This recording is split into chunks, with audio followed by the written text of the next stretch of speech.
know where you are. You hear the noise right there? That's the foot of the MacTip Bridge. They're coming off the MacTip Bridge right there. This is the Session Golf Course right here. You come off the bridge, coming this way, take a right, the first right, that's the Session Golf Course right there. So if you hear 4, you better look up. You hear 4. If they hit this far, we're all in big time trouble. Right there is Lost Island. Right on that where the red roof is Mr. Island. And the opening here is St. Helena. Back around 1940, Mr. John Trask Sr., the late American Trask family, wanted to grow tomatoes on Gibbs and Kane Island. So he cut the river off right there, put a causeway in there. The causeway goes from Brookmire Beach over to Gibbs Island.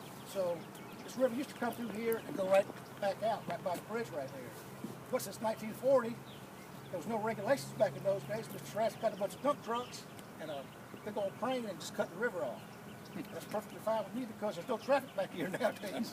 You got to come around Cat Island, cross from Paris Island, around Cat Island, come back in here and kind of wind your way back in here. But you get this far, guess what? You're about done. Also, you notice, I watch folks ride back here some days and the tide's about half in. They don't know it's 2 feet deep until the boat kind of goes wop, wop, wop, wop, wop, wop, wop, wop. Then they sit till the tide comes back. Have you ever done that before? It's kind of ironic. We're sitting on a tidal creek. This creek right now is, of course, dead low, but in 6 hours it'll be about 7 feet deep right here under you. And believe it or not, in this part of the Atlantic coast from Jacksonville up to about Chesapeake Bay, it's called the incubator for most species of Atlantic fish. Our water is so green compared to like the Caribbean or somewhere you go, you look down, you see 40 feet deep. And here you see about, what, 2 feet deep? On a good day. Because the water is green.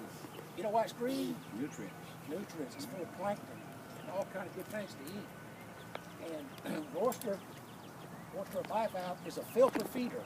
A filter feeder takes in the water, processes the water, takes out the plankton, the bacteria, all the good stuff, spits the water back out. An oyster can process up to 50 gallons of water a day. One oyster. Wow. Can you imagine that? You ever see them spit?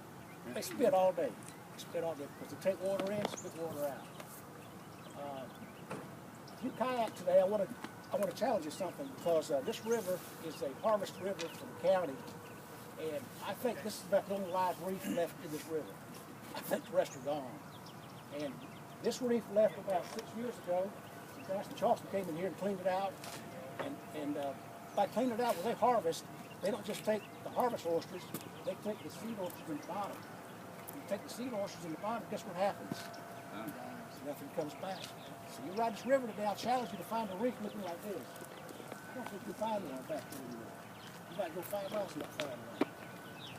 An oyster, the way they grow is, it's kind of strange. The oyster will start off life as a male for about a year, then it turns to a female.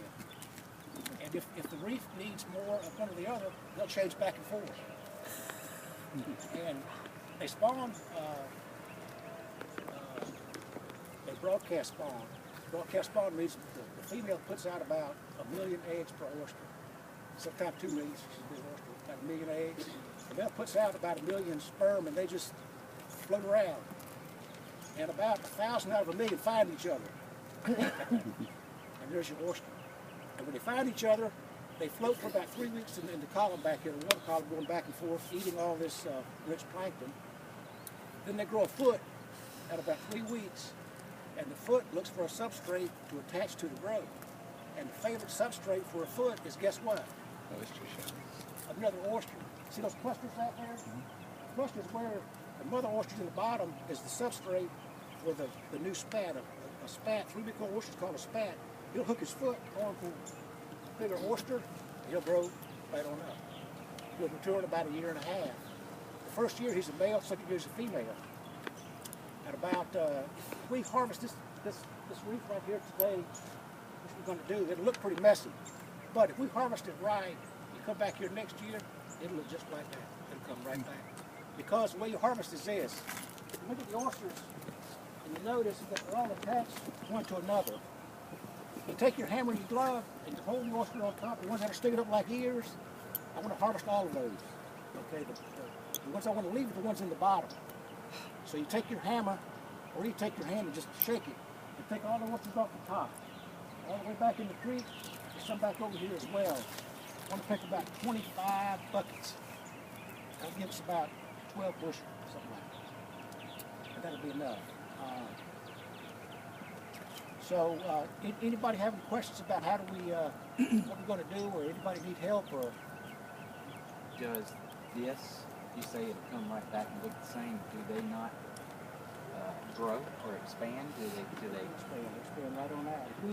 If we come back and put shells out here, after y'all finish, come back next year, that'll be a reef. empty shells? Empty shells. So they'll attach to that. Substrate's all they need. Oh, so that's why you put the empty shells down, to put the substrate in so they stick. Gotcha. Occasionally, so the back here, this riprap, you see them growing back there? If they can't find a shell, they'll try to find some substrate that's hard enough to put their foot into. They can't do it in mud. It's got to be a substrate. They prefer to have another oyster. How long can they live out of the water, Wayne? They can live, what they do is when they, the tide goes out, the adductor muscle, which is very strong, will close that shell, it'll be full of water. It's good for about 2 days. Wow.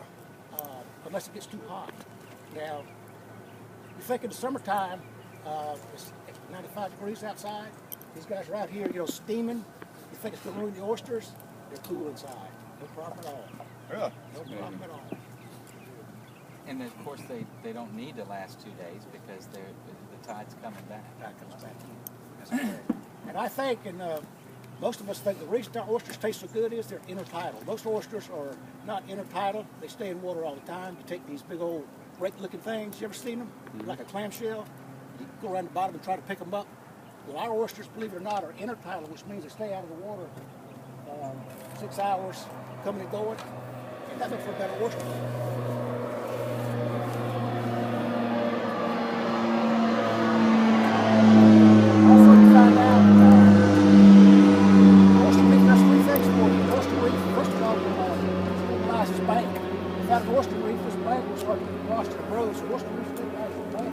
Also a reef, as a fisherman knows, is called an oyster rake. An oyster rake is a great fishing spot because why? Oyster rake is a great fishing spot because lots of bait in there. Those oyster shells harbor all kind of little fish and little shrimp and little crabs. It's a great hiding place. They say that if you have 50 feet of oysters, it amounts to about 1,000 square feet of living space because of all the oysters out. And what you'll find in there, you'll see some today, you'll see small crabs. The spawn starts about the middle of May. The water reaches 68 degrees. So right now there's not much spawn going on, so you don't see a lot of young life. But around the middle of May, sometimes earlier, the spawn begins. And that's when the oyster really goes from being what I call edible to non-edible because the tissue and the taste of the oyster becomes rather mushy. We say the months of R, or oyster months. You can't harvest outside of an R month. Well, you can, but they're not poison or anything like that. They just don't taste as good, do they, Jack? A little bit mushy, a little bit, And that's because they're spawning? Is why they... Spawning, right. They spawn, the tissue changes a bit, it warms up, so they go into a spawning mode. They spawn from about the middle of May until September, and they'll spawn all summer.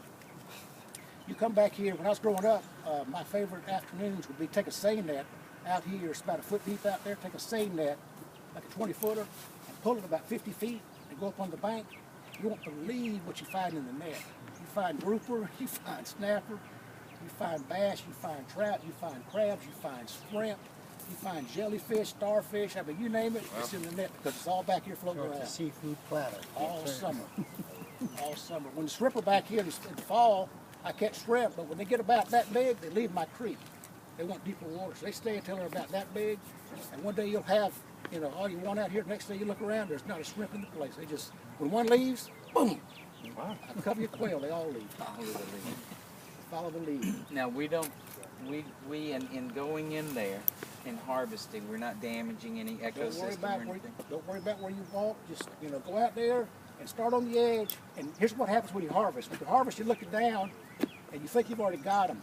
when there's about that many more still left down there. So don't stop. You know, just start in one spot and kind of stay there and work your way through. When you fill your bucket up, I've got the tractor as far as I can put it over there. See it right there? Empty your bucket right there. And then come back and pick some more. We'll take the bucket, we'll take the tractor back to the back, and I've got an oyster washer rigged up back there. We'll show you how to wash them after a while. But right now, we'll just, if you want to harvest, let's go ahead and jump over the side here, take your bucket, your gloves, and be careful and have some fun. Last question. I'm going to walk first. Any reef like this, are there, aside from your personal home, or do you have to have a license or anything to harvest from, like off the side of the road? I think a fishing license, don't you? Yeah, you have to have a commercial license with, and you have to be working for someone that has bought a lease. So you can't do it You just just to can't do it. have You some can- dinner that night. Well, if Yeah, you you can. can do a recreation license. You can do two bushel a day per person. Yeah, with a recreational 5-gallon license. I bucket. think. That's, well, actually, So I got a senior fishing license. Bucket is Last half time a I bushel. Okay. But you still have to go off of a lease. Like, because each they test the water, make sure that it's good to pick, Okay. and then they also close beds, like you said, because they need time to grow. Right. So if the bed is closed, you can't pick there, so they can grow. So you have to go on a lease. So where do you get the license? You get the license. There's what's the name of that shop where I got mine? It's right in Port Royal. I forget the name. We can do it right there in Graco where we all know. You have to send it in from Graco. I don't Yeah, think you they- send it in. They give you a hard copy. I have a hard copy in my truck, but it's pretty cool. I just come up here and do it for fun some weekends with Sea Island Market. So Okay. There's a pontoon platform. I live on Cat, between Cat and Kane, and guys have been harvesting commercially there for like Yeah. 4 months. yeah, I you guess want to there's see some me good. out there because I was out there last month all the Are time. they working for restaurants or? They're working for Sea Island, for Craig, and they sell it to him for like a bushel would be $12, depending on what you pick. Like most of these are all clusters. You have 3 types of oysters that you pick: either cluster, select, or singles. Singles are like big cup shake oysters.